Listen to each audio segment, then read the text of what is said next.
ঢাকা মহানগর এলাকার ডেমরা ও যাত্রাবাড়ি থানা এলাকা থেকে এই ঘটনায় সম্পৃক্ত তিনজন ডাকাতকে আমরা ইতিমধ্যে আটক করেছি এবং এই ডাকাতির লুণ্ঠিত চিনির মধ্যে আমরা 44 বস্তা চিনি ইতিমধ্যে আমরা উদ্ধার করতে সক্ষম হয়েছি। কাঞ্চন এলাকায় কাঞ্চন ব্রিজের পাশে একটা জায়গায় ফেলে রেখে চিনি বোঝাই ট্রাকটা নিয়ে যায় 320 বস্তা চিনি সহ।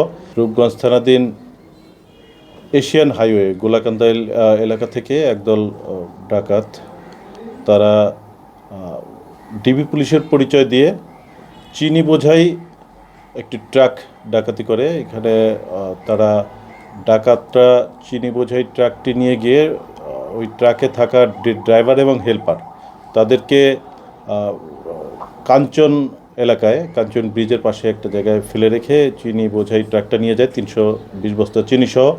ইতিমধ্যে এই ঘটনায় আমরা একটা ডাকাতি মামলা রুজু হয়। আমাদের মামলা রুজুর পর হইতে আমাদের অভিযান কার্যক্রম অব্যাহত থাকে, যার ফলশ্রুতিতে আমরা ঢাকা মহানগর এলাকার ডেমরা ও যাত্রাবাড়ি থানা এলাকা থেকে এই ঘটনায় সম্পৃক্ত তিনজন ডাকাতকে আমরা ইতিমধ্যে আটক করেছি এবং এই ডাকাতির লুণ্ঠিত চিনির মধ্যে আমরা 44 বস্তা চিনি ইতিমধ্যে আমরা উদ্ধার করতে সক্ষম হয়েছি এবং যেই ট্রাকটি সহ এই চিনি নিয়ে গেছিলো ট্রাকটিও আমরা ইতিমধ্যে উদ্ধার করতে সক্ষম হয়েছি। তো বাকি যে ডাকাত দলের সদস্যরা এখনও